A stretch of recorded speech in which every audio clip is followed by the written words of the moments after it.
All right, in this video, we're going to be using the green review sheet. All right, for quiz number 2, quarter 2, we're going to go over rewriting exponential as a logarithm as an exponent, and evaluating logarithm. All right, so on the green review sheet, I'm going to do let's do number 3. So 21 over 20 to the y power equals x. Okay, now we're going to want to write this as a logarithm. Now remember, if we write the logarithm on the same side as our exponent, then we can use that shortcut or the pattern of switching the x and y, okay, or switching the exponent and what it's equal to, because just like when we were finding inverses, we switched x and y, sorry, I said that bad. We switch x and y. We can use that pattern to convert from an exponential equation to a logarithmic equation because they're inverses. All right, remember that base always stays the base. So the base of our exponent is also the base of our logarithm. All right, and then these get switched of the equal sign. So log base 21 over 20 of x equals y. Okay, now remember in my class, you got to put parentheses on what you're taking the log of. If you don't put parentheses, I'm going to mark you down. Okay, because it's too confusing if you don't put parentheses around this, because sometimes things can get left out, or it looks like things could be inside the log when they really shouldn't be. So use your parentheses. All right, always, always, always. If you're taking the log of something, it has to be in parentheses. All right, but then this is your answer. All right, right here. So we went from an exponential equation to logarithmic equation. Base stays the base.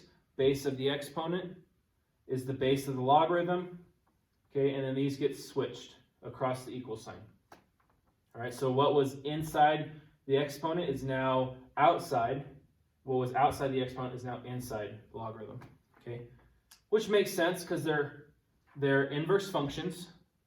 All right, so things should be opposite, just like inverse operations are opposite. So instead of inside the exponent, it should be outside now. Instead of outside the exponent, it should be inside now, inside the logarithm. All right, now let's go on, and we're going to convert a logarithm to an exponent now.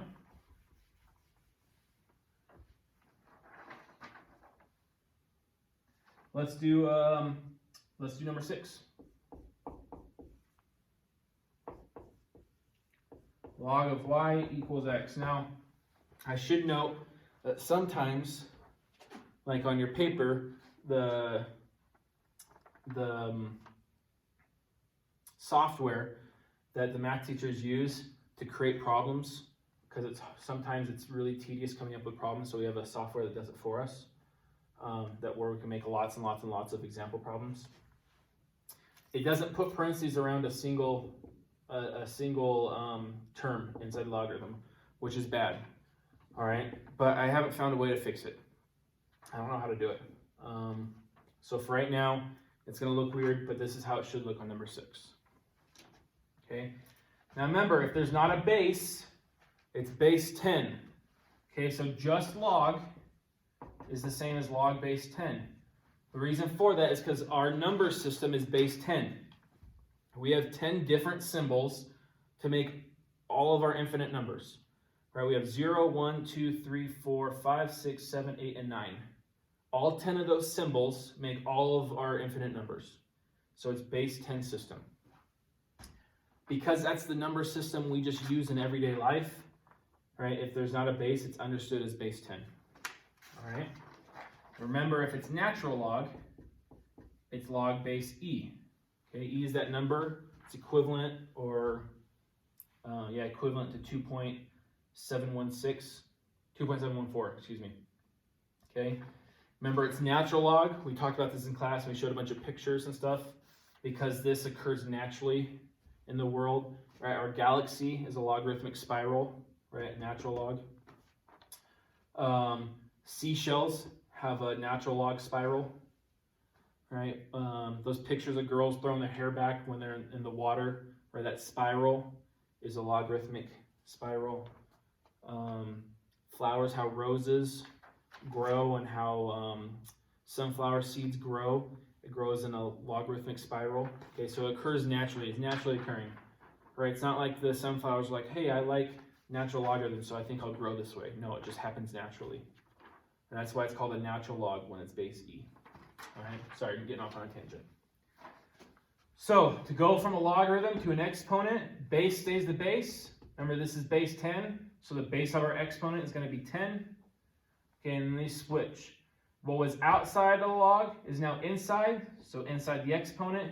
What was inside the log is now outside the exponent. And there's your answer. Okay?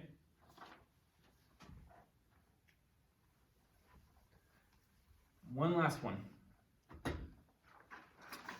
We're going to evaluate, okay? We're going to do number 7, and we're going to do number 8.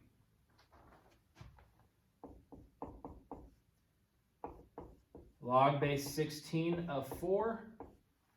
We want to evaluate. What does that equal to? Well, it equals some number, right? So it equals x. You can convert this, all right?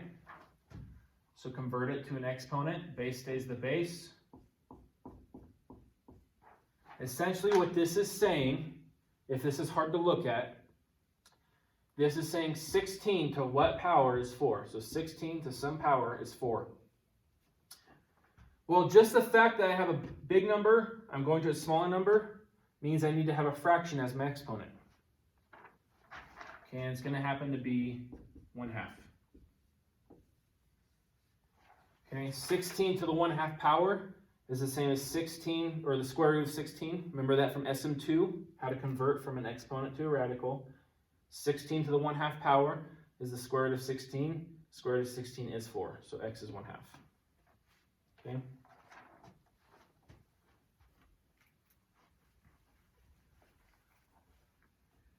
Okay, number 8.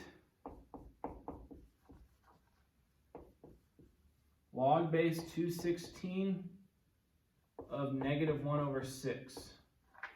Okay, what does that equal? Well, if that's hard to look at, what it's saying is 216 to some power needs to equal -1/6. Okay, unless this is a negative number, it's impossible to get a negative out when you have an exponent. All right, and we don't have negative bases as far as you know. Okay, we don't have negative bases. Okay, so there's nothing to 216 to no power is -1/6. So it's undefined. Okay, there's no answer, it's undefined. Same with 0, right? 216 to some power equals 0. Well, nothing, right? Except for 0 to like the first power or 0 to the second power. Okay, but 216 to the x equals 0. There's no power where this will equal 0. Okay, remember that anything to the 0 power is 1. So you can't say x equals 0. It doesn't. It's also undefined. Right? So there's no number that there's no number that 216 can be raised to get 0. So it's undefined. There's no number that 216 can be raised to get negative number, any negative number. So it's undefined. All right. And that's it for this video.